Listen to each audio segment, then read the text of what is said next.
Welcome back to Texas Motor Speedway, just outside Fort Worth, where the first caution of the day flies on lap 18 as a result of contact.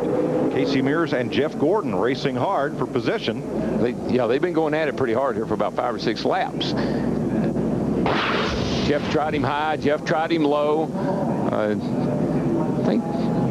think Jeff's getting a little impatient. He gets a run on him there, but it's not over. I mean, they continue to run side by side. As you can see, the outside. So let's look one lap later. One lap later, coming off of 2. This is in 4 right here. Here we go. Jacked him up just a little bit. And Jeff Gordon in the 24 stands a much larger chance of damaging his car doing things like that than he would to the 41 Casey Mears. Larry, look at the back of that car with the missing bumper cover. What's that going to do aerodynamically to that car? What I have seen, that could help that race car because it can reduce drag and actually can help rear downforce. So at a racetrack like this, I don't look for it to hurt that car. The interesting thing about that car right now, it only took half of it off. Right. So, you know, the bumper cover is one piece. Should have taken the whole rear bumper off of it instead of half of it. So interesting thing about it, how easy it came off. Well, now it's only plastic. You remember back to Bumpergate when Bobby Allison lost a bumper in the Daytona 500. That one was not plastic. And that car ran pretty well after the bumper was knocked off. Oh, he probably won that race. 1982 Daytona 500. That's right.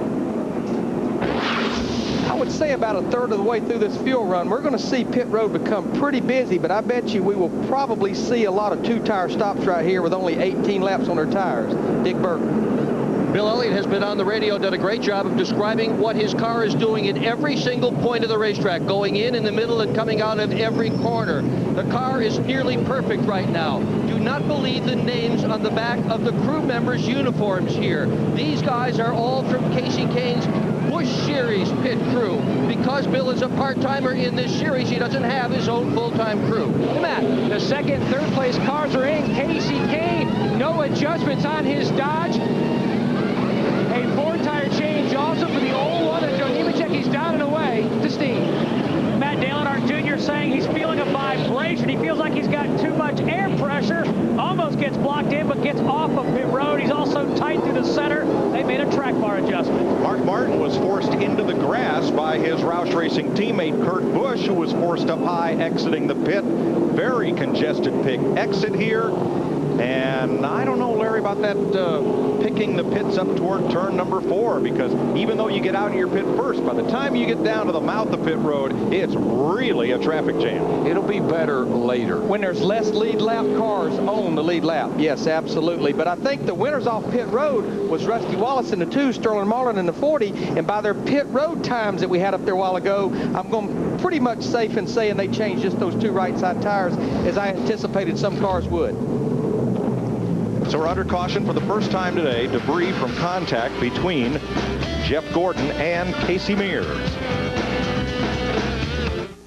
The Samsung Radioshack 500 on Fox is brought to you by Radioshack. You've got questions, we've got answers. By AOL 9.0, now with top speed technology. By Dodge, you can take life as it comes, or you can grab life by the horns. Dodge. And by Lowe's, improving home improvement.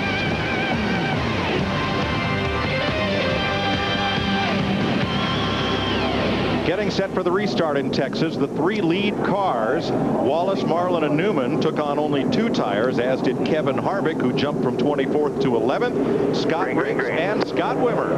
So the real winner of the cars that changed 4 tires was that Army crew of Joe Nemechek's in the 01. There you see Rusty Wallace in the 2 car leading the race right now, over 160 miles an hour off into turn 1 after a restart. Bill Elliott's flying up the outside. He's alongside his teammate Casey Kane back at 5th place, 2x2x2. See Sterling Marlin in that 40 car, though. He'd like to lead this thing. I'll tell you one thing, Bill Elliott, I don't know what kind of motor they got up under the hood, but she's on kill right now. That thing will motor down that straightaway. I tell you what, guys, it's good to see, even early in the race, Sterling Marlin in the 40 and Rusty Wallace in the 2. Oh, look out, Joe got up the hill there and almost got Ryan, and here comes Elliott. Sorry, Larry. That's okay. It's just good to see those guys up there leading the race and battling each other. And here comes Bobby Labonte, the green car on the bottom, charging toward the front.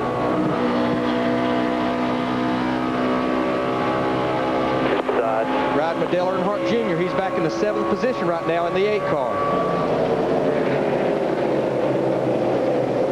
Something might be wrong with the 17 car. I don't know. He just seemed like he's falling back. Jeannie. Well, guys, he was just complaining that the car is real loose, and they're having a hard time getting it dialed in. Interestingly enough, it was Matt Kenseth who took 2 tires in Saturday's Busch race, the first guy to do so, first guy to take the plunge. I asked his Cup crew chief what he thought of the move, and he said, well, I guess it got a track position. And I said, well, would you be willing to do it? And he kind of chuckled, but then looked up and said, you betcha. But just to confirm, he did take 4. I think they've got bigger issues right now than 2 or 4 tires. Yeah, he's fallen all the way back to 35th, Jeannie, as we watch Tony Stewart, Kurt Busch, and Kevin Harvick battle. This would be for 12th. But when your car's not very good, and if it's really loose, you can't stand people around you. So you got to get either out of the way, so he's headed to the back. Yeah, his last lap was a 30-30, and our leader, Sterling Marlin, just ran a 29-30, a second off. And Bill Elliott just loosened up Ryan Newman to take over 3rd place.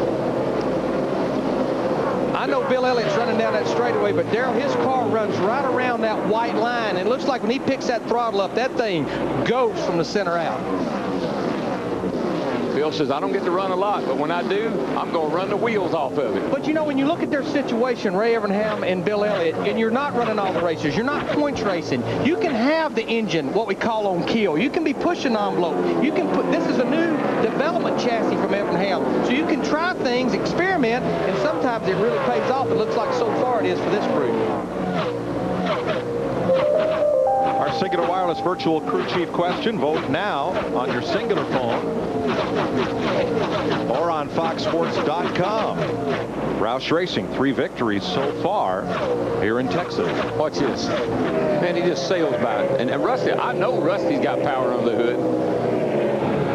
And he just pulled down under him and drove by him.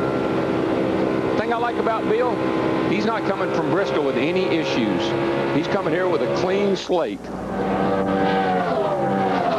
And I read some quotes from Bill earlier this week. If they do not get sponsorship for this 91 car, he may not race again until the Brickyard 400 in August. Hard to believe they won't get something on that race car. 2 spots ahead of him in the lead. Sterling Marlin just ran the fastest lap of this lap, 29.45. Steve Burns.